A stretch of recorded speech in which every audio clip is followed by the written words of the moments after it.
વોરા સમાજના 53માં ધર્મગુરુનું દાહોદના railway station ખાતે ભવ્ય સ્વાગત કરવામાં આવ્યું છે। આ ધર્મગુરુ જ્યારે રેલવે સ્ટેશને પહોંચ્યા ત્યારે મોટી સંખ્યામાં શ્રદ્ધાળુ ભક્તજનો હાજર રહી તેઓનું ભવ્ય સ્વાગત કર્યું છે। વિશ્વભરમાં પથરાયેલા દાઉદી વોરા સમાજના 53માં ધર્મગુરુ સૈયદના મુફદ્દલ સૈફુદ્દીન સાહેબ સોમવારે દાહોદ પધાર્યા હતા। દાહોદના ઝાલોદ રોડ સ્થિત જમાલી સ્કૂલ ખાતે તેમનું ઉષ્માભર્યું સ્વાગત કરવામાં આવ્યું હતું। આ પ્રસંગે સ્થાનિક વહીવટી અધિકારીઓ, મહાનુભાવો તેમજ સમાજના અગ્રણીઓ વિશેષ ઉપસ્થિત રહ્યા હતા। મોટી સંખ્યામાં શ્રદ્ધાળુઓ ધર્મગુરુના દર્શન માટે ઉમટી પડ્યા હતા।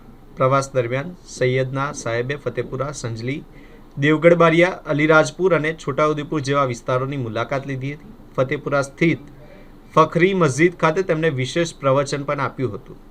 પ્રવચનમાં તેમણે પ્રામાણિક નૈતિક મૂલ્યો, જવાબદારી, સામાજિક જવાબદારી અને માનવતાવાદી સેવાઓ પર ભાર મૂક્યો હતો। આ પ્રસંગે સ્થાનિક કોઓર્ડિનેટર મુસ્તફાભાઈ જડલીવાલાએ જણાવ્યું હતું કે ધર્મગુરુની આવી મુલાકાતો નાના નગરોમાં સામાજિક જોડાણ મજબૂત બનાવવામાં મહત્વપૂર્ણ સાબિત થાય છે। દાઉદી વોરા સમાજ પ્રોજેક્ટ રાઇઝ જેવા પ્લેટફોર્મ દ્વારા શિક્ષણ, આરોગ્ય અને પર્યાવરણ ક્ષેત્રે વિવિધ સેવાકીય પ્રવૃત્તિઓ માટે પણ જાણીતા છે।